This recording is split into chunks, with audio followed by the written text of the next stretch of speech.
கர்த்தருக்கு ஸ்தோத்திரம். இப்போது நாம் வெளிப்படுத்தின விசேஷம் ஆராய்ச்சி என்ற தொடரில் தொழுகைகள் ஆராதனைகள் என்ற ஒரு தலைப்பை பார்க்கிறோம். தொழுகைகள் ஆராதனைகள். வெளிப்படுத்தல பிதாவாகிய தேவனையும் ஆட்டுக்குட்டியானவரையும் தொழுதுகிறார்கள், ஆராதிக்கிறார்கள். பிதாவாகிய தேவனை தொழுது கொண்டார்கள், ஆட்டுக்குட்டியானவரை தொழுது கொண்டார்கள். அது வேற, ஆராதனை வேற. நாம் ஆவிக்குரிய மக்கள் தொழுகை என்ற வார்த்தை அதிகமா பயன்படுத்துறது இல்லை. ஆராதனை ஆராதனை ஆராதனை என்றேதான் சொல்றோம். ஆனா முகமதியர்கள் தொழுகையை ரொம்ப முக்கியப்படுத்துவாங்க. ஒரு முறை நாங்க இருந்த இடத்துல அவங்க ஒரு பக்ரீத் விசேஷம் வந்தது. எல்லாரும் உள்ள போயிட்டாங்க. ஒரு குறிப்பிட்ட நேரம் வந்தோன்னே ஒரு வாலிப பையங்க, ஒரு 10, 30, 40 பையங்க வந்தாங்க. தொழுகைக்கு நேராச்சு அப்படி சொல்லிட்டு வேகமா போய் காலை கழுவி ஒரு கர்ச்சிப்பை தலையில கட்டிட்டு ஓடினானுங்க. அவனை என்ன பண்றாரோ நமக்கு தெரியாது. அந்த தொழுகை என்கிற வார்த்தை அவங்க ரொம்ப ட்ரஸ்ட் பண்றாங்க, ரொம்ப முக்கியப்படுத்துவாங்க. அப்போ நமக்கும் தொழுகை என்பது வேணும். தொழுகைக்கும் ஆராதனைக்கும் உள்ள வித்தியாசத்தை நாம் நம்முடைய சபையார் அறிந்து கொள்ள வேண்டும். தொழுகை என்பது பயபக்தியோடு கடவுளை வணங்குறது அல்லது தொழுகிறது. ஆராதனை என்பது பாடல்களை பாடி வசனங்களை தியானித்து ஜெபம் பண்ணி கர்த்தரை மகிமைப்படுத்துறது. ஆராதனைக்கும் தொழுகைக்கும் வித்தியாசம் இருக்கிறது. இப்ப பாருங்க, 150ஆம் சங்கீதத்துல சங்கீதக்காரன் எவ்விதமாக கர்த்தரை நாம் ஆராதிக்க வேண்டும் என்று சொல்கிறார். அல்லேலூயா, கர்த்தருடைய அவருடைய பரிசுத்த ஸ்தலத்திலே துதியுங்கள். அப்படி ஓசையோடும் ஓசையுள்ள கைத்தாளங்களோடும் வீணையோடும் சுரமண்டலத்தோடும் கர்த்தரை துதியுங்கள். கடைசியில எக்கால சொனியோட கர்த்தரை துதியுங்கள். ஓசி உள்ள கைத்தாளத்தோடும் பேரோசி உள்ள கைத்தாளத்தோடும் கர்த்தரை துதியுங்கள். கடைசியில சுவாசம் உள்ள யாவும் கர்த்தரை துதிப்பதாக என்று முடிகிறது. அப்படின்னா நமக்கு சுவாசம் இருந்தா நாம் கர்த்தரை கட்டாயம் துதிக்க வேணும். சுவாசம் உள்ள யாவும் கர்த்தரை துதிப்பதாக. இப்ப கர்த்தரை துதிக்கும் போது பிதாவாகிய தேவன் மென்ஷன் பண்ணப்பட வேண்டும், உச்சரிக்கப்பட வேண்டும். குமாரனாகிய இயேசு உச்சரிக்கப்பட வேண்டும். பிதாவாகிய தேவனுக்கு மகிமை வர வேண்டும், குமாரனாகிய இயேசுக்கு மகிமை வர வேண்டும். அப்போஸ்தலருடைய காலத்துல ஒவ்வொரு விஷயத்திலேயும் பிதாவாகிய தேவனை மகிமைப்படுத்தினார்கள். இயேசு கிறிஸ்துவை பிதாவாகிய தேவன் அனுப்பினார். இயேசு கிறிஸ்துவை பிதாவாகிய தேவன் மரித்தோரிலிருந்து உயிரோடு எழுப்பினார். பிதாவாகிய தேவனுக்கு வலது பார்சத்திலே இயேசு கிறிஸ்து இப்போது வீற்றிருக்கிறார். இயேசு கிறிஸ்து மக்களுக்காக பரிந்து பேசுகிறார் என்ற வார்த்தைகள், செய்திகள் மக்களுக்கு போய் சேர வேண்டும், அடுத்த தலைமுறைக்கு. இப்போது திருத்துவத்தை பற்றி பேச வரல, ஆனால் நம்முடைய தொழுகையிலே பிதாவாகிய தேவனும் உயிர்த்தெழுந்த இயேசுவும் உச்சரிக்கப்பட வேண்டும் என்பதை சொல்ல விரும்புகிறேன். சில இடத்துல எல்லாம் வெறும் இயேசுதான், இயேசு இயேசு இயேசுன்னே சொல்லிட்டு போறாங்க. அவங்களுக்கு பிதாவுடைய காரியங்கள் உச்சரிக்கப்படுறதே கிடையாது. எல்லாம் இயேசு, எல்லாம் இயேசு, எல்லாம் இயேசு. சபையிலே அல்லது இளம் தலைமுறையினர் பிதாவாகிய தேவன் இயேசுவை இரட்சகராக அனுப்பினார். இயேசு பிதாவை பிரதிபலித்து இந்த உலகத்திலே வாழ்ந்தார். இயேசு சிலுவையில் அறையப்பட்டு தம்முடைய ஜீவனை கொடுத்து அடக்கம் பண்ணப்பட்டார். பிதாவாகிய தேவன் அவரை உயிரோடு எழுப்பினார். இப்போது பிதாவாகிய தேவனுடைய வலது பார்சத்தில் இயேசு வீற்றிருக்கிறார். மரித்து ஒருவன் பாவம் செய்வானானால் நீதிபரராக இருக்கிற இயேசு பிதாவிடத்தில் பரிந்து பேசுகிறார். 1 யோவான் 2ஆம் அதிகாரம் 1ஆம் வசனம். நமக்காக பரிந்து பேசுகிறது மரியாளோ சவுத்தியாரோ அந்தோனியாரோ கிடையாது, இயேசுவே பரிந்து பேசுகிறார். இந்த சத்தியம் மக்களுக்கு போய் சேர வேணும். இப்ப தொழுகைக்கும் ஆராதனைக்கும் என்ன வித்தியாசம்? எனக்கு ரொம்ப இதுக்கு வித்தியாசப்படுத்தி காட்ட வேண்டும் விரும்பி, எங்க ஆராதனையில நாங்க என்ன செய்வோம்னா, பாடல்களை துதி பாடல் பாடி ஆராதனை பாடல்கள் பாடி ஜெபம் பண்ணி முடிகிற நேரத்துல நான் எல்லா மக்களையும் நெடு முழங்கால நிக்க வைப்பேன். முட்டுல பொண்ணு இல்லாதவங்க முழங்கால நிக்க முடிஞ்சவங்க எல்லாரும், ஆண்களும் பெண்களும் நெடு முழங்கால நின்று கையை கூப்பி கண்களை அடைத்து பரலோகத்தின் தேவனுடைய நாமத்தை சில நிமிஷங்கள் சொல்லி, முதலாவது பிதாவாகிய தேவன் அவரை சொல்லி எல்லாரும் உரத்த சத்தத்தோடு கைகளை தட்டி ஸ்தோத்திரம் பண்ணி, 2வது இயேசுவை பற்றி ஒரு சில வார்த்தைகளை சொல்லி எல்லாரும் கைகளை தட்டி ஸ்தோத்திரம் பண்ணி, பரிசுத்த ஆவியானவரை பற்றி ஒரு சில வார்த்தைகளை சொல்லி கைகளை தட்டி, அதன் பின்பு பிதா குமாரன் பரிசுத்த ஆவியை உச்சரிக்கத்தக்க ஒரு சான்ஸா பாடி முடிப்போம். இவ்வளவு நடக்கும் போது எல்லாரும் முழங்கால நிக்கணும். முழங்கால நிக்க முடியாதவங்க எழும்பி நிக்கணும், யாரும் உட்காரக்கூடாது. அப்படிப்பட்ட ஒரு ஒழுங்கு நாங்க கடைபிடிக்கிறோம். எனவே இந்த தொழுகை என்பது மிகவும் முக்கியம். முதலாவதாக ஆதியாகமம் 4ஆம் அதிகாரம் கடைசி வசனத்துல சொல்லும் போது, சேத்துக்கு ஒரு குமாரன் பிறந்தான், அவனுக்கு ஏனோஸ் என்று பெயர். அந்நாளிலே மனுஷர் கர்த்தருடைய நாமத்தை தொழுது கொள்ள ஆரம்பித்தார்கள். அப்படி தொழுகை ஆரம்பிக்குது அந்த நேரத்துல. அப்புறம் ஆபிரகாமை பற்றி பார்க்கும் போது, ஆபிரகாம் ஆதியாகமம் 12ஆம் அதிகாரத்துல அவர் அழைக்கப்பட்டு வந்த போது, அவர் போன இடத்துல எல்லாம் கர்த்தரை தொழுது கொண்டார். கர்த்தரை தொழுது கொண்டார், பலிபீடம் கட்டி கர்த்தரை தொழுது கொண்டார், இந்த இடத்துல பலிபீடம் கட்டி கர்த்தரை தொழுது கொண்டார் என்று வேத வாக்கியங்கள் வந்துட்டே இருக்கும். ஆனால் நாம் இப்ப பாருங்க, அந்த பிதாவை தொழுது கொள்ளுகிற வரிசையில வரும்போது அந்த துதி பிதாவுக்கும் குமாரனாகிய இயேசுவையும் மகிமைப்படுத்துகிறதாக காணப்பட வேண்டும். ஆபிரகாமுடைய வேலைக்காரனாகிய எலியேசர் ஈசாக்குக்கு பொண்ணு பார்க்க போகும்போது, இவர் மிகுந்த வெகுமதிகளோடு வராரு. பொண்ணு வர்றா, கேட்கிறாரு, தண்ணி கொடுக்கிறா.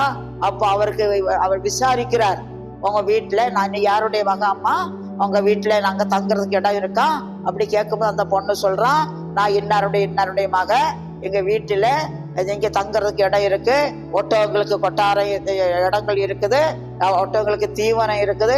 அப்படி சொன்ன உடனே அந்த மனுஷன் தலை குனிந்து கர்த்தரை பணிந்து கொண்டார் அல்லது கர்த்தரை தொழுது கொண்டார். எனவே ஒவ்வொரு நிலையிலேயும் கர்த்தரை தொழுகிறது வேதத்திலே சொல்லப்பட்ட ஒரு காரியம். நித்தியத்திலேயும் இந்த தொழுகை நடக்கும். ஸ்தோத்திரம். நித்தியத்திலேயும் வெளிப்படுத்தல் விசேஷத்துல ஏராளமான இடங்களில கர்த்தரை தொழுது கொண்டார்கள், பிதாவையும் குமாரையும் தொழுது கொண்டார்கள். உதாரணமாக 4ஆம் அதிகாரம் 10ஆம் வசனம், வெளிப்படுத்த 4ஆம் அதிகாரம் 10ஆம் வசனம். வெளிப்படுத்த 4ஆம் அதிகாரத்தில் நித்தியம் வர்ணிக்கப்படுகிறது. ஆரம்ப நாட்களில நித்தியத்தின் சாயல் 1, நித்தியத்தின் சாயல் 2 என்று செய்தி பேசியிருப்பேன். நித்திய விதமா பிதாவாகிய தேவன் இருக்கிறார், அவரை சுற்றி 4 ஜீவன்கள், அதை சுற்றி 24 மூப்பர்கள், அதுக்கு முன்னாடி எரிகிற அக்கினி தீபங்கள், அது கண்ணாடி கடல், தேவ தூதர்கள் சூழ நின்றார்கள். இதை நம்ம பார்க்கிறோம். அதெல்லாம் நம்ம விவரிச்சு பார்க்கும் போது, இந்த காரியங்கள் முடிந்த பிறகு உடனே 24 மூப்பர்களும் 4 ஜீவன்களும் பிதாவாகிய தேவனை தொழுது கொள்கிறார்கள். அவரு என்ன சொல்றாங்க? பிதாவாகிய தேவன் சகல துதிக்கும் ஸ்தோத்திரத்துக்கும் பாத்திரா இருக்கிறேன் என்று அவரை வணங்குகிறார்கள். அதுக்கு 24 மூப்பர்களும் ஆமென் சொல்றாங்க.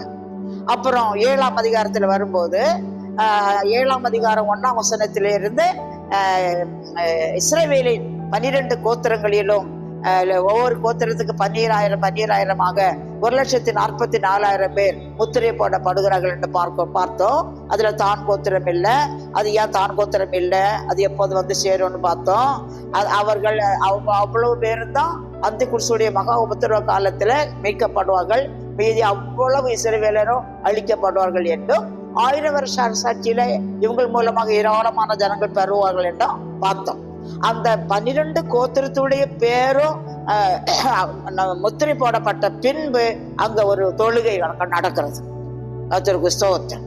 தொழுது அதுல யாருன்னாக்க, ஒருவரும் எண்ணக்கூடாததுமான திரளான ஜனங்கள் தங்கள் கைகளை குருத்தோலைகளை பிடித்துக் கொண்டு ஆட்டுக்குட்டியாருக்கு முன்பாக வணக்கமாக விழுந்து கர்த்தரை தொழுது கொள்கிறார்கள். இவ்விதமாக கர்த்தருடைய தொழுகை வந்து கொண்டே இருக்கிறது. இப்ப பாருங்க, சங்கீதக்காரன் சொல்லும் போது, சங்கீதம் 96:8-9 சொல்லும் போது என்ன சொல்றாருன்னா, கர்த்தருக்கு அவருடைய நாமத்துக்கு உரிய மகிமையை செலுத்தி காணிக்கைகளை கொண்டு வந்து அவருடைய பாதத்திலே பணிந்து கொள்ள கடவும், பரிசுத்த அலங்காரத்துடனே கர்த்தரை தொழுது கொள்ள வேண்டும். அப்ப கர்த்தரை தொழுது கொள்ளும் போது, ஒன்று அவருக்கு அவருடைய நாமத்துக்கு உரிய மகிமை கொடுக்க வேண்டும், 2வது காணிக்கைகளை கொண்டு வந்து பணிந்து கொள்ள வேணும், 3வது பரிசுத்த அலங்காரத்தோடு கர்த்தரை தொழுத வேணும்.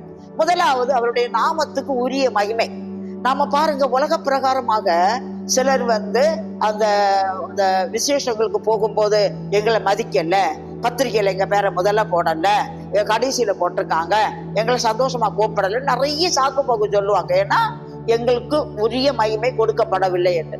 ஆனா நாம ஒருவரும் கர்த்தருக்கு அவருடைய நாமத்துக்கு உரிய மகிமை கொடுக்கிறோமா என்பதை யோசிக்க வேணும். என்ன பொறுத்த அளவுல நடக்கவே இல்லை. காரணம், நான் 1-2 சம்பவங்களை சொல்றேன். முதலாவதாக 1986ஆம் வருஷத்துல நாங்க ஊட்டியில ஊழியத்துல இருந்தோம். ஊட்டியில ஃபிங்கர் போஸ்ட் என்ற இடத்துல நாங்க ஊழியத்தில் இருந்தோம். ஃபிங்கர் போஸ்ட்ல இருந்து மைசூர் ரோட்ல போகும்போது, இங்க போகும்போது இடது பக்கத்துல மேல இருக்கிற கட்டடம் நாங்க கட்டுறது. கர்த்தருக்கு ஸ்தோத்திரம். நாங்க அங்க போன பிறகு அந்த கட்டடம் கட்டுனது, அந்த ஊழியத்துல ஒரு சில பிரச்சனை ஒன்றும் கிடையாது.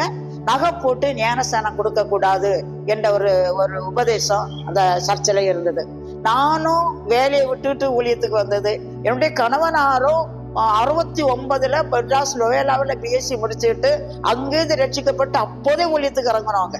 நாங்க 2 பேரும் படிச்சுட்டு ஊழியத்துக்கு இறங்கி இந்த உலகத்தில் நாங்க எதுவுமே எதிர்பார்க்காம ஆத்துமாக்கள் ஆத்துமாக்கள் ஆத்துமாக்கள் கர்த்தருடைய நாமம் கர்த்தருடைய நாமம் கர்த்தருடைய இப்படியே நாங்க ஊழியம் செஞ்சுட்டு இருந்தோம்.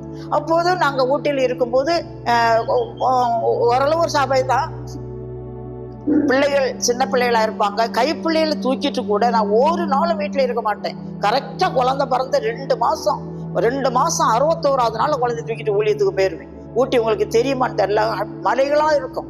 மலைகள் ஏறி இறங்கி இறங்கி அப்படி. அப்ப எங்களுக்கு வாகனமும் கிடையாது. ஊழியம் செய்துட்டு இருப்போம். நாங்க ஆத்து மக்களை ஆதாயம் பண்ணிட்டு இருப்போம். ஆனா ஆத்து மக்கள் ரட்சிக்கப்படுவாங்க. இந்த சபை உபதேசம் நகை போட்டு ஞானஸ்தானம் கொடுக்க கூடாது. அப்போது நாங்க 2 பேரும் டிஸ்கஸ் பண்ணணும் எப்படி இருந்தோம். இப்ப நாங்க சத்தியத்தை அறிஞ்சதுனால, நானும் ஒரு ஆவிக்குறி சபையில வளர்க்கப்பட்டதுனால நாங்க பேசி முடிவெடுத்தோம் என்னன்னா, நகை போட்டு ஜனங்களை கர்த்தர் ரட்சிக்கிறார், நகை போட்டு ஜனங்களை கர்த்தர் அபிஷேகிக்கிறார். ஞானஸ்தானம் கொடுக்கிற உரிமையை ஊழியத்தை ஊழியக்காரரை வச்சு நிறைவேற்றுகிறார். நகை போட்டு கர்த்தர் ரட்சிக்கிறார், கர்த்தர் அபிஷேகிக்கிறார். ஏன் கர்த்தர் அபிஷேகிக்கிற மனுஷருக்கு நாம ஞானஸ்நானம் கொடுக்க கூடாது? எனவே ஞானஸ்நானம் நகை போட்டு கொடுக்கலாம் என்ற முடிவுல வந்த உடனே அந்த சபையில நாங்க இருக்கக்கூடாதபடிக்கு வர வேண்டியது வந்தது. நாங்க சந்தோஷத்தோடு நாங்க அந்த சபையை விட்டு வெளியே வந்து வேற எந்த ஒரு எதிர்பார்ப்பும் இல்லை எங்களுக்கு. நாங்க கரெக்டா எங்களுடைய துணிமணி, எங்களுடைய புக்ஸ், நாங்க பயன்படுத்தின பொருள்களிலே நாங்க வாங்கின பொருள் மட்டும், வேற ஒண்ணுமே எடுக்கல. நாங்க அங்கிருந்து வந்தப்பறம் அந்த பாஸ்டர் வீட்டு அதெல்லாம் பார்த்துட்டு எங்களுக்கு அறிமுகமானவங்கிட்ட போய் சொல்லியிருந்தாங்க, புஷ்பம் ஒண்ணுமே எடுக்காம போயிட்டா அப்படின்னு. எங்களுக்கு அப்படி எதுவுமே எடுக்க தேவை கிடையாது. கர்த்தருக்காக எல்லாத்தையும் விட்டுட்டு வந்த நாங்க 2 ஃபேனுக்கும் 2 அதுக்கும் இதுக்குமா இருக்கணும். நாங்க ஒண்ணுமே எடுக்கல. அப்புறம் அப்படியாக நாங்க ஊட்டியை விட்டு வெளியே வந்தோம். இப்படி அந்த ஊட்டிட்டு இருக்கும் போது நம்முடைய ஜனாதிபதியாக ஜெயில் சிங் இருந்தார். 1986 85 86 நினைக்கிறேன். அங்க ஊட்டியில HPF ஹிந்துஸ்தான் போட்டோ பிலிம் என்று ஒரு கம்பெனி இருக்கிறது. அதுல எங்க விசுவாசி ஒருத்தர் வேலை செஞ்சார்.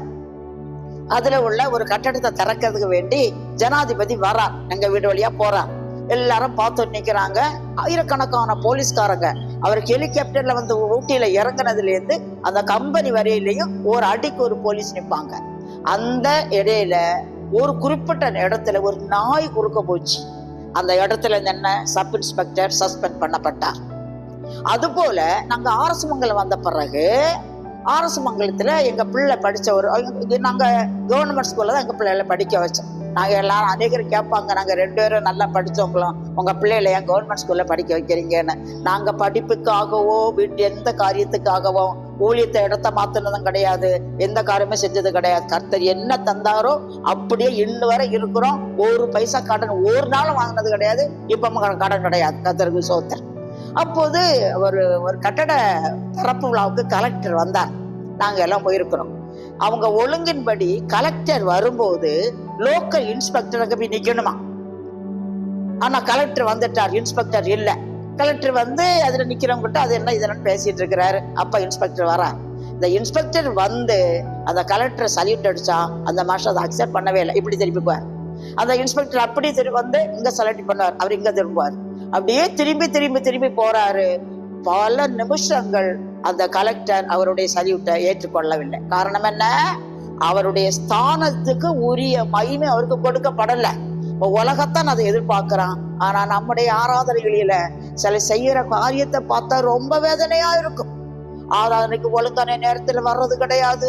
ஆராதனைக்கு வந்திருந்தாலும் இங்க அதை தான் பேசுறது, எழுப்பி போறது, உட்கார்ந்து பேசுறது, போன் அடிச்சுட்டு தூக்கிட்டு போறது, அதெல்லாம் கர்த்தரை அவமானப்படுத்துறது. அதை விசுவாசிகள் புரிஞ்சு எவ்வளவுதான் சொன்னாலும் போனை சைலண்ட்ல போட்டுக்கிட்டு ஞாயிற்றுக்கிழமை ஆராதனை இருக்கணும்னு விசுவாசிகளுக்கு தெரியல. ஏன் சில ஊழியக்காரங்களே பெரியவங்கன்னு சொல்லப்படுறவங்களே இந்த பைபிளை தூக்கிட்டு போகாம போனை தான் வச்சு தள்ளுறாங்க. சொல்றதுக்கு ஆள் இல்லை.